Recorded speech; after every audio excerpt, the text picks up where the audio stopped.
السلام عليكم ورحمة الله وبركاته. حبايب قلبي، ازيكم عاملين ايه؟ يا رب تكونوا بخير. اللهم صل وسلم وبارك على سيدنا محمد وعلى اله وصحبه وسلم اجمعين. بجد وحشتوني قوي، وحشتوني كتير قوي قوي قوي كمان. اسفة وبعتذر ان انا بتأخر عليكم في الفيديوهات، بس جايه لكم النهارده بفكرة فيديو جديدة وجميلة هتعجبكم قوي. نقول بسم الله ولا حول ولا قوة الا بالله ونبدأ مع بعض. هنعمل مع بعض النهارده لحمة مشوية من غير ولا جريل ولا شوايه ولا فرن كمان. ايه ده يا سمسمة؟ نقول بسم الله ولا حول ولا قوة الا بالله ونبدأ مع بعض. هنا عندي قلاية عادية خالص، ما فيهاش اي حاجة ولا فيها اي مادة دهنية، وهنزل عليها بالفراخ باللحمة بتاعتي زي ما انتوا شايفين.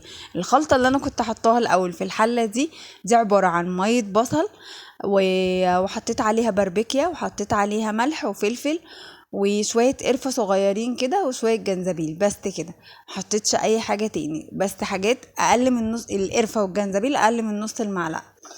وهنا كده كنت بشوح اللحمة على الناحيتين او بديها وش ان هي تبقى ايه كأنها مشوية يعني. هنا كده هنزل في بقى بيها في الخلطة دي بقى هتساعدني على استوى بتاع اللحمة، ايا كان نوع اللحمة بتاعتك او ايا كان حجمها او ايا كانت تقطيعتها. هتنفع معاكي الوصفة دي، يعني مش هتحكمك. لو مش لازم تبقي اللحمة عندك شرايح كده، او مش هينفع مش لازم اللحمة تبقى اللحمة المخصصة للشوي.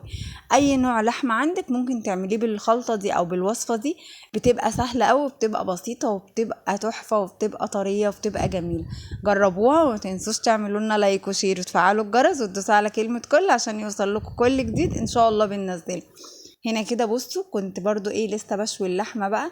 بجد كانت جميلة، ولا تحتاجي الشواية ولا تحتاجي الفرن ولا تحتاجي بقى الفحم وتعب صدر والخنقة بتاعت الفحم بقى كده لا، هتبقى بسيطة معاكي وسهلة، وفي نفس الوقت سريعة، مش هتاخد معاكي وقت. هنا كده بقى كنت بعمل بقى الرز. كنت بعمل رز بسمتي، نزلت عليه ببصلاية، حطيت مادة دهنية، ورحت نازله عليه ببصلايه كده، اديتها تقليبه كده وتشويحه. اللهم صل وسلم وبارك عليك يا حبيبي يا رسول الله. صلوا على الحبيب كده. اللهم صل وسلم وبارك عليك يا حبيبي يا رسول الله. وهنا نزلت عليها بقرفه، بعود قرفه.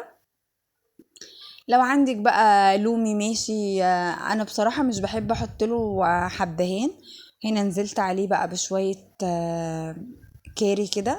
لا ده كركم، لا كان عندي كركم ما كانش عندي كاري.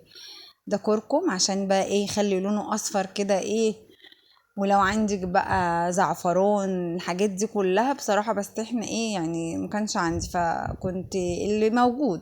هنا كده بقى كنت هنزل الرز ده بسمتي. في ناس بتحب تنقعه، بس انا ما بحبش انقعه، انا بس بعمله معاملة الرز العادي يعني. بديله بقى كده تقلبتين عشان يبقى لونه كده حلو، واشوحه كده بقى مع التوابل اللي انا نزلتها، عشان خاطر بصوا بقى هيدينا اللون الاصفر كده، اللي هو الاصفر الكناري الجميل ده بتاع الرز البسمتي. بصوا كان لونه كان رهيب، وكان طعمه كان تحفة، بجد كان ما شاء الله. هنا بقى انا بحب استخدم المية السخنة، بس بصراحة يعني نسيت، فقلت مش مشكلة فاستخدمت المية العادية بقى. كنت نازلة هنا كده بقى بكمية المية. كمية المية طبعا بتاعت الرز البسمتي بتبقى اكتر من المية بتاعت الرز المصري العادي. كده اديته التزويدة بتاعته، وحطيت له الملح بتاعه وظبطته خالص. وهنا بقى كده بصوا كنت بوريكم بوطي النار، بصوا شمعة ازاي. وحطيت بقى اللحمة بتاعتي عشان خاطر تكمل سواها بعد ما خلصت شوي خالص، تبتدي ان هي تكمل سواها. وهنا كده كنت بوريكم الرز بقى لما استوى، بصوا كان شكله عامل ازاي، تحفة. وهنا اللحمة كمان كنت بوريها لكم بعد برضو ما استوت. ما خدتش معايا وقت طبعا عشان انا مقطعه اللحمه شرايح. وهنا كده كنت بقى نازله كانت حته فحميه، وكنت نازله عليها بمعلقه سمنه بلدي كده حلوه. معلقه السمنه دي بتدي للشوي طعم احلى، يعني احلى من الزيت بصراحه.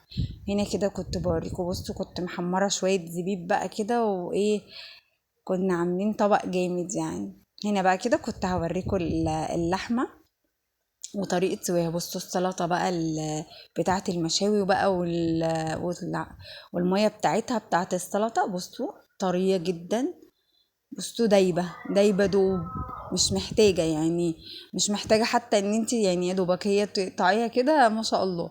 بصوا وفك الغلابة بقى جميلة جميلة.